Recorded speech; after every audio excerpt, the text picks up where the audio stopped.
Emily liked walking alone in the desert, out past the edge of town, where the sky opened wide and the wind didn't sound like cars or people anymore, just the old breath of the land moving through time. The morning sun was still gentle, casting pale gold across the dry brush. Her boots left soft imprints in the sand with every step, and her mind, usually loud, had finally quieted. She wasn't looking for anything. That's usually when people find things. It was half buried under dust, and time a small object, just barely catching the light. At first glance, it could have been a bottle cap or a rusted hinge. But when she bent down and brushed it clean with her fingers, Emily realized it was a necklace. A silver-threaded cord with a dark red stone in the center, surrounded by a weathered setting of beads and tiny metal etchings worn, but not broken. The stone was warm. Not from the sun. Something deeper. She hesitated. There was a kind of stillness around it, like the moment before thunder. But it was just a necklace, she told herself. Just something someone lost. She slipped it into her pocket and stood. That's when the wind shifted. A sharp cry split the silence, a hawk maybe, high and sudden. Emily looked up. The sky was still blue, but the light had changed. It felt off. The kind of light that makes your shadow longer than it should be. She turned around to head back, toward town. The trail was the same. She recognized the rocks and dried mesquite branches, but something was missing. Maybe it was the quiet, or maybe it was that the quiet now felt like it was listening. There was a sound behind her. Just one. Step like a foot in the sand. She spun around. Nothing. Only the trail behind her. But her chest had tightened. Her fingers brushed the necklace in her pocket. It was warmer now, almost pulsing. When she reached the edge of town, things felt different. The old woman at the general store didn't say hello. The boy at the motel didn't ask about her hike.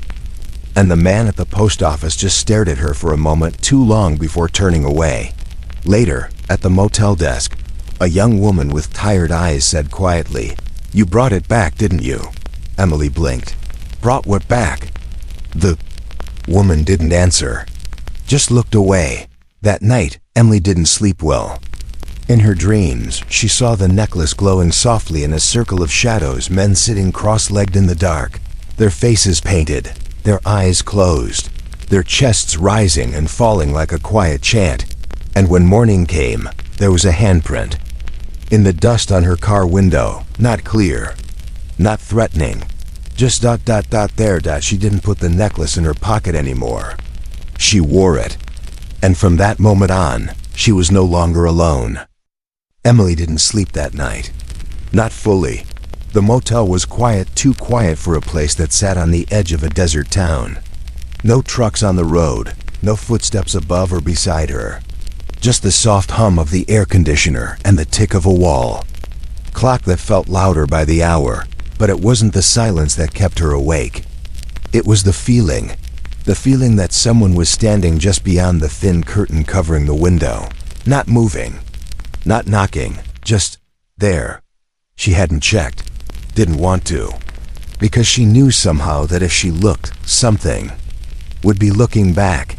Instead, she pulled the thin motel blanket higher over her shoulders and shut her eyes hard. The necklace sat inside her purse, zipped tight. Still, she could feel it, like it had weight that wasn't just physical. At some point near dawn, she drifted into uneasy sleep. That's when the dream came. There was a man, or something shaped like a man. He sat cross-legged on cracked red earth. His face was painted. Stark white lines across his brow, charcoal black down his cheeks, blood-colored dots on his chin. His eyes were closed. His lips didn't move. But Emily heard his voice inside her head, not as words, but as understanding. In his hands, resting gently like something sacred, was the same necklace. He held it out to her. Not offering, not demanding, just showing her, reminding her. Then all at once, the earth around him shook, but he remained still. Behind him, shadows gathered.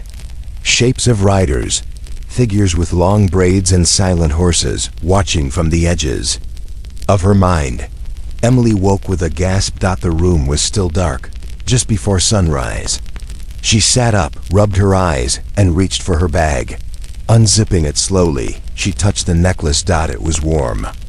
Warmer than it should have been. As if it had been held or worn by someone while she slept. She stood and crossed the room to the window. The curtain hung heavy and still. She drew it back gently. No one outside. Just the pale blue light of early morning stretching across the empty parking lot. But on her windshield, clear as day, were fingerprints. 4 long, smudged marks running across the glass, just above the driver's side door. Too high to belong to a child. Too narrow to belong to a man. Emily stepped outside, her breath catching in the cool desert air. The prints were already fading under the rising sun. She didn't touch them. She didn't need to. Something had changed, and deep down, in a part of her soul she rarely visited, she knew the necklace had never been lost. It had waited. And now it had been found. The desert road was empty, but she kept checking the mirror. At first, Emily thought it was nothing. Just the play of heat rising off the asphalt, twisting the air into ghost-like shapes. The way long stretches of open land made the mind invent company. But by the 3rd time she glanced into the rear view and saw the same shadow, the same shape. Horse and rider outlined in dust. She stopped dismissing it. It wasn't always there. Only when she wasn't looking directly. Only when her eyes drifted and came back too quickly. A tall silhouette. A broad hat. A horse that didn't kick up dust like a normal one would. And every time she slowed the car and looked again, nothing. Just road. Just silence. Just the wide, waiting desert. By the time she rolled into the outskirts of the next town, her nerves were pulled tight. The sun hung low and orange behind her, casting long shadows ahead. The streets looked unchanged. Same shuttered shops. Same crooked sign at the diner. But the way people looked at her, that was different. Not curious, not unfriendly. Just cautious. Like she'd walked into a story they already knew the ending to. At the gas station, an old man pumping diesel turned to her as she stepped out of the car. His eyes, pale and sun-bleached, narrowed as they dropped to her chest. "You found it," he said. Emily froze. I don't know what you mean." He didn't answer. Just turned back to his truck and kept pumping fuel. Inside, the girl at the counter didn't say hello. Didn't offer a receipt. Just handed back her change with a whisper too low to catch. As Emily stepped outside, a whisper of wind lifted her hair. The necklace, now worn openly around her neck, shifted against her collarbone, warm again, like breath. She stood for a moment by her car door, scanning the horizon. And then in the mirror, just for a flicker, she saw it again. Same rider. Same silhouette. Closer. She turned. Nothing. Only dust and distance. Back in the car, she sat still for a long moment before starting the engine. Her fingers curled around the steering wheel, knuckles pale. The necklace pulsed once against her skin, or maybe that was just her heartbeat. Whatever this was, it wasn't just history. It was presence. And it was moving with her. She found him sitting in the shade of a rusted water tank, where the old trail met the riverbed. His name was Benet, no last name, no town address. Just a man who had lived longer than most, and remembered more than he said. Emily had heard about him from the store clerk.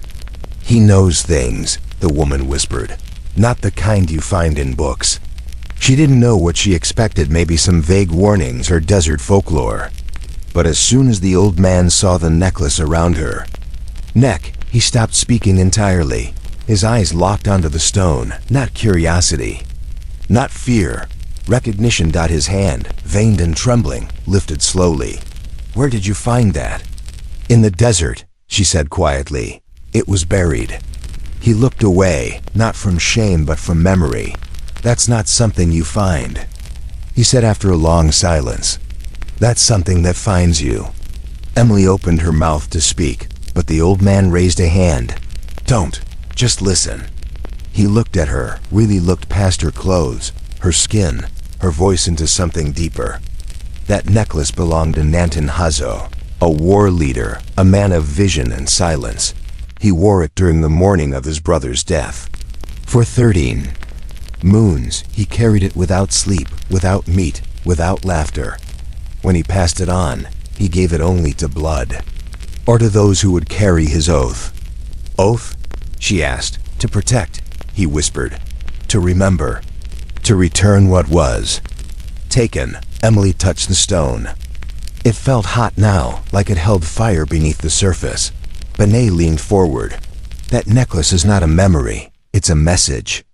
A vow. It was never meant to be buried. And anyone who wears it... He hesitated, voice cracking. Where's the burden? Emily's. Voice trembled. Why me? Benet didn't answer right away. Then he said, maybe you wandered into a story that was still being told. That night, she dreamed again that same circle, same dust, same silence. But this time, the men were closer. 50 warriors. Each one still unmoving, painted in red and black, their horses standing at the edge of the circle. Their eyes fixed not on the necklace, but on her. She stood in the center, the stone glowing at her chest. She tried to speak, but no sound came. And yet, she felt the message. You carry it now.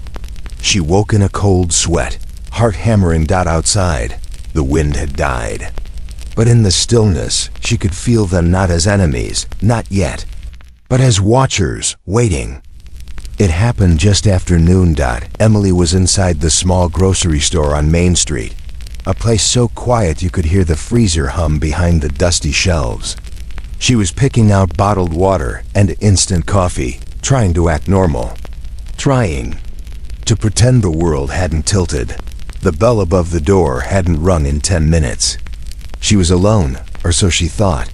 Then came the sound, not boots, not shoes. Hooves. Slow, purposeful, crossing asphalt like it was sacred ground. She turned to the front window just as they passed. 3 riders, moving side by side. Their horses made no sound, only shadows sliding across the dusty storefront glass. Each rider wore traditional Apache clothing. Leather vests, feathers braided into black hair, faces half painted in muted war tones. No words, no gestures, just that slow, deliberate movement like a funeral procession, with no body to bury. And then, as if pulled by a silent command, all 3 heads turned toward her. Their eyes locked onto the necklace at her throat, and as one, they lowered their heads. Not in threat, not in greeting, but something older, something heavier. Recognition. Emily didn't move, didn't breathe. The silence inside the store became deafening.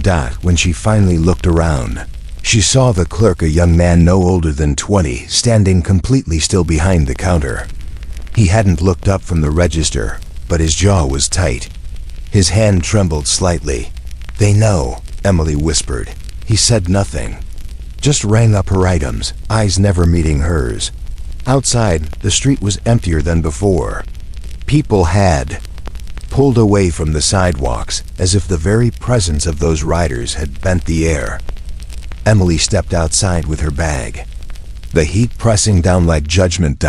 She turned left and nearly walked straight into a police officer, Sergeant Ellis. She'd seen him earlier in the week, handing out parking tickets and giving a local teen a stern talk about fireworks. Now, he looked at her differently, not like a stranger, not like a suspect, like a warning he wasn't allowed to say out loud. His eyes dropped to the necklace, then lifted slowly to meet hers. Be careful, he said quietly. That was all. No explanation, no badge flash. He turned and walked away like someone who didn't want to be seen in the same photo as her. The feeling followed her back to her motel. Not fear, exactly, but wait. Everyone knew. No one was talking, but they were all watching. When she passed 2 women sweeping outside a dress shop, the brooms slowed. One woman crossed herself. The other turned her back completely. A dog howled in the distance.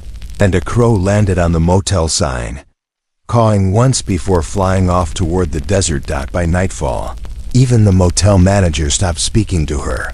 Her receipt was slid under the door. The vacancy sign blinked twice, then went dark. Emily sat by the window again. This time, she didn't bother closing the curtain. She knew they were out there, watching, waiting, and she wasn't sure anymore if she was afraid of them or afraid of what they expected her to become. The morning broke without ceremony. No gunshots, no hoofbeats, no dreams even. Just the heavy stillness of a desert town that already knew what was coming. Emily awoke before sunrise. She hadn't truly slept, just drifted in and out, her body heavy, her breath shallow, her thoughts tangled like barbed wire. The air in the motel room felt thicker than usual, the kind that presses against the chest, as if warning. Don't move too fast. Don't speak too loud. They're close now. She stood by the window, bare feet against the worn carpet, eyes locked on the horizon beyond the parking lot. And then one by one they emerged, from the edge of the dust trail, across the expanse of faded yellow brush and scattered mesquite trees. 50 riders approached in absolute silence. No war cries, no chants, not even the sound of horses breathing. Only the rhythm of hooves striking dry earth in perfect unity. They didn't come fast. They didn't need to. They knew exactly where she was. As they reached the edge of the motel grounds, the formation slowed and then halted in perfect synchronicity. 50 Apache warriors, mounted and motionless, lining the narrow lot like an honor guard from another world. Emily's breath caught in her throat. None of them moved.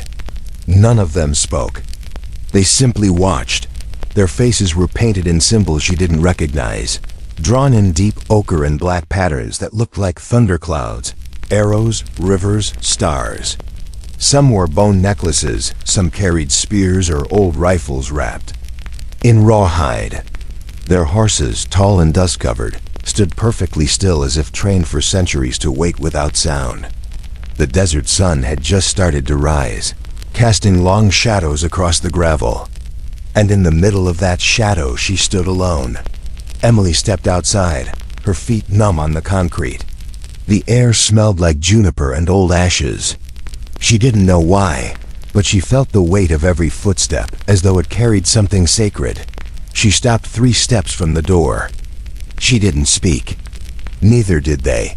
But something passed between them. Recognition. Not of a person, but of a role. A burden. A bond. The necklace around her neck pulsed warm against her skin. She tried to lift her hand to take it off, to offer it back, to explain that she hadn't asked for any of this. But her fingers wouldn't obey. They trembled halfway to her chest, then dropped. The stone wouldn't budge. From the line of riders, one man dismounted. He moved with the kind of stillness that comes not from fear, but from purpose. Tall, wrapped in a woven blanket dyed the color of dying embers. His eyes were unreadable. Age did not define him. He could have been 30 or 70. Time had weathered his face, but not dulled it. He walked until he stood directly in front of her. Emily could feel his breath, slow and measured. He didn't speak. Instead, he placed one palm gently over his heart. A single motion. But its meaning was vast. It was not aggression, not surrender, not command. It was a gesture of invitation, of calling, of acknowledgement. Emily's throat was dry. Her heart thudded like a war drum inside her chest. But in that moment, with 50 warriors behind him and the desert wrapped around her like a burial shroud, she understood something primal. This was not about her past. It was about her place. She hadn't been chosen for what she was. She'd been chosen for what she would be willing to carry. The necklace had marked her. But the riders, they were the answer. Behind the tall man, the others raised their fists to their chests in unison. Not high, not dramatic. Just a slow, deliberate motion. Then stillness again. Not a word had been spoken. Not a threat made. And yet, the entire town knew. Shutters were closed. Curtains drawn.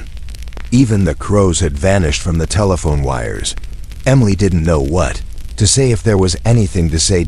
So she simply bowed her head, and the man before her turned, walked back to his horse, and mounted again. As one, the 50 warriors turned their horses to face the rising sun. They did not ride away. They waited. And Emily realized this wasn't a message. This was a vow. They weren't here to haunt her. They were here to remind her that the story wasn't over, and now everyone else in town understood the same thing. She found the ledger by accident, or maybe it had been waiting for her. The town's library was barely a building, a one-room house with dust thick as snow on every shelf. The librarian hadn't spoken when she walked in, just pointed silently to the back room, the one marked Local History Restricted. Emily wasn't sure what she was looking for, only that something had changed since the morning the writers came. Something in her skin, in her sleep, in the way her own reflection now looked like it was waiting for her to catch up. The door creaked when she opened it. No lights inside, just boxes, dozens of them. Handwritten labels, faded ink. She found it on the 4th shelf down, behind a stack of weather-worn maps, a leather-bound journal, brittle with age. And on the inside cover, a single name, Taza Nanton. She didn't know the name then, but she would. The pages weren't in English, not all of them. Some were in Spanish, others in a language that moved like wind and fire on the paper. Apache, maybe, or an older dialect. Words that had survived only in the bones of the land, but the drawings, those she could understand. A child, cradled in the arms of a dying woman. A village in smoke, black shapes fleeing. A single boy hiding beneath the roots of a fallen tree. A necklace held in 2 hands, offered to the sky. Each image was surrounded by symbols, careful, almost sacred in their symmetry. There were blood stains on page 37, and beside them, a line in English, "If I am the last, then let me carry all of them." Emily felt the cold crawl up her spine. The necklace around her neck warmed in response. She turned the pages more carefully now, like someone sifting through burial soil. The story was there, not told in order, not labeled neatly, but real. Taza Nanton had been the last surviving warrior of a remote Apache settlement known as Red Hills. In the winter of 1872, a cavalry unit had descended on the village under the pretense of negotiation. There had been no survivors, no reports filed, no names recorded. Except one, a boy, 12 years old, hidden beneath a pile of corn husks in the storage pit. He'd seen everything: the fire, the screams, the smoke that didn't stop for days. He never returned to that place. Instead, he wandered, learned, fought, and he made a vow. To carry the names of those who had been erased, to remember every face that had been forgotten, and to return someday, not in body but in spirit. The necklace had been crafted from the ashes of that night, charred beads from burned ceremonial robes, a single turquoise stone saved from his mother's neck, sinew cut from the last deer his father hunted. A necklace not for beauty, but for burden. It had passed through time, not by chance, but by choice, and now it was hers. Emily didn't cry. She just sat there, her hands motionless, her eyes fixed on a single sentence near the back of the journal. He who carries the necklace becomes the memory. She understood then why the writers had come, why the townspeople had stopped speaking.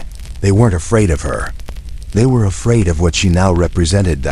She wasn't just someone who had found a relic. She was the vessel. The necklace wasn't cursed. It wasn't magic. It was a promise forged in loss, carried in silence, and now it had remembered its purpose. Emily closed the journal slowly. Her reflection in the window behind her looked older than before, not broken, just heavier, like someone who finally knew the weight of the names she carried. When she stepped outside, the sun had dipped behind the hills. The air smelled of sage and earth, and in the wind, for just a moment, She thought she heard voices, soft, distant, calling out names she did not yet know but would never forget. They were waiting again, not in the motel lot this time, not outside her window, but everywhere, on rooftops, in alleyways, in the narrow spaces between shadow and silence. They never spoke. They never moved. But she knew they were there not as a threat, but as a presence, as a question that would not leave her. Emily walked through the edge of town like someone moving through a memory, not her own. People no longer stared, they simply averted their eyes. Even the dogs went quiet when she passed. The necklace had fused to her skin. Not in flesh, but in meaning. It had become part of her, not because she had chosen it, but because it had chosen her. She parked her car on the hill just outside town, where the sky opened wide and the horizon looked like a wound that refused to close. And there beneath the fading orange light the riders waited. All 50. In perfect stillness. Like they had never left. They didn't gesture. They didn't move. But their eyes followed her. And in every pair of eyes she saw it. The question, not spoken aloud, but heavy, insistent. What will you do? She could leave. Right now, start the car. Drive away. No one would stop her. They wouldn't follow. They wouldn't judge, because the choice had to be hers. And that more than anything made it heavier. Emily sat down on the dry earth, legs folded, back straight, necklace resting just above her heart. She closed her eyes and she asked herself the only question that mattered: did she want to be free? Or did she want to be true? Because there was a difference. Freedom meant forgetting, leaving the names buried, the stories untold, pretending the weight never reached her hands. Truth meant remembering, carrying the burden, and becoming something more than herself. The writers said nothing, but she felt them. In the way the wind slowed, in the way the dust curled around her fingertips, in the way her breath didn't quite belong to her anymore. And then the smallest of things. One of them, the ISMOUNTED. The same figure as before. The blanket. The silence. The unreadable face. He walked halfway toward her and stopped. This time, he didn't place a hand over his heart. He simply looked. And in that gaze, Emily saw expectation, not of obedience, but of honor. They weren't here to demand. They were here to witness. To see if she would remember the names she had never learned. To see if she would stay and make them whole again. Her hands trembled, not from fear, but from knowing the answer before she could speak it. She stood slowly, her knees stiff from the ground. The air cooled now, like the final breath before a storm. She unclasped the necklace. Held it in her palm, looked at it as if seeing it for the first time. And then she pressed it back to her chest. Fastened it again, not because she had to, but because she wanted to. The writer nodded once, a small thing, but it held the weight of a lifetime. Then he returned to his horse, mounted without haste, and the 50 turned, as one, toward the ridgeline. They didn't ride away, they simply waited. Emily knew the message now. This wasn't the end of the question. This was just the beginning of her answer. They were waiting again, not in the motel lot this time, not outside her window, but everywhere. On rooftops, in alleyways, in the narrow spaces between shadow and silence. They never spoke. They never moved. But she knew they were there not as a threat, but as a presence, as a question that would not leave her. Emily walked through the edge of town like someone moving through a memory, not her own. People no longer stared, they simply averted their eyes. Even the dogs went quiet when she passed. The necklace had fused to her skin. Not in flesh, but in meaning. It had become part of her, not because she had chosen it, but because it had chosen her. She parked her car on the hill just outside town, where the sky opened wide and the horizon looked like a wound that refused to close. And there beneath the fading orange light, the riders waited. All 50. In perfect stillness. Like they had never left. They didn't gesture. They didn't move, but their eyes followed her, and in every pair of eyes she saw it. The question, not spoken aloud, but heavy, insistent. What will you do? She could leave. Right now, start the car, drive away. No one would stop her. They wouldn't follow. They wouldn't judge, because the choice had to be hers. And that more than anything made it heavier. Emily sat down on the dry earth, legs folded, back straight, necklace resting just above her heart. She closed her eyes, and she asked herself the only question that mattered: did she want to be free? Or did she want to be true? Because there was a difference.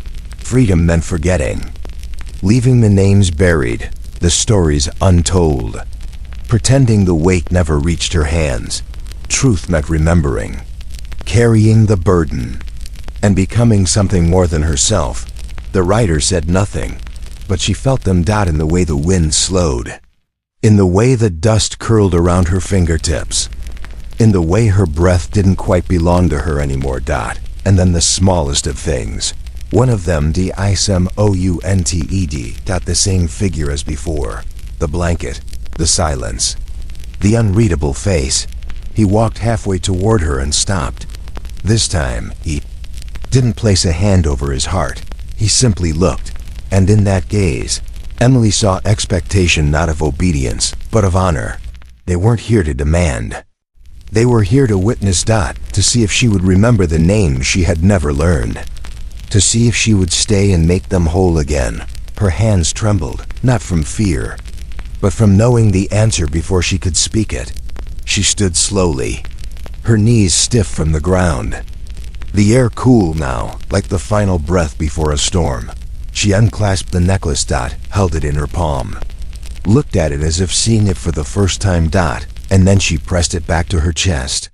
Fastened it again, not because she had to, but because she wanted to. The writer nodded once, a small thing, but it held the weight of a lifetime. Then he returned to his horse, mounted without haste, and the 50 turned, as one, toward the ridgeline. They didn't ride away. They simply waited. Emily knew the message now. This wasn't the end of the question. This was just the beginning of her answer. The morning came with no sound. No hoofbeats, no whispers, not even wind. Just light, soft, golden, and indifferent, slipping between the faded curtains of a motel room. Now too quiet for what it had seen. Emily opened her eyes and knew something was gone. She sat up slowly. The sheets were cool against her skin. Outside, birds sang like nothing had ever happened. The parking lot was empty. No riders, no horses, no silent figures watching from shadows. It was over. It had changed. Reached for the necklace on her nightstand, the one she'd always placed there before sleep. But her hand grasped at air. There was nothing. Her breath caught for a second, and then she felt it. Warm, still, alive. She stepped to the mirror, and there, above her heart, where the necklace had always rested, was a mark, a faint ink-black tattoo, embedded in her skin like a memory etched by fire. It was the same pattern, same beads, same weave, same curve, but no longer something she could take off. No longer something she could choose to wear or remove. It was part of her now, like bone, like blood. She touched it gently, and when her fingers met the mark, she felt a low vibration, not physical, not audible, a presence. Something that had stayed even as the warriors left. She stared at her reflection. The eyes looking back weren't the same. Something about them had shifted. They were still her eyes, green, sharp, awake, but they held a depth now. A shadow that hadn't been there before. A knowledge too old for her own lifetime. Downstairs, the motel owner didn't recognize her. New in town? He asked with a polite smile. She smiled back, but said nothing. In the street, people looked past her, not rudely, just unaware, like the woman who had walked through this town days before had never existed, and maybe she hadn't. Not anymore. She was something else now, the kind of person who remembered names she'd never heard, who dreamed in voices not her own, who carried echoes of a war never recorded, and yet still unfinished. The necklace was gone, but the belonging remained, not a gift, not a burden, a task. Somewhere, someone had to carry the memory, the loss, the promise, and that someone was her. She stepped into the sun, and for a moment, just a flicker, she thought she saw them dot far on the ridge. 50 figures. Still, silent, dot watching, not as guardians, but as brothers. The tattoo on her chest pulsed once, steady, strong, dot, and then the dust rose with the wind. She didn't need to look back. The woman she had been, the one who had once stumbled upon a piece of jewelry in a forgotten shop or under a stone, was gone, and what remained was someone worth following.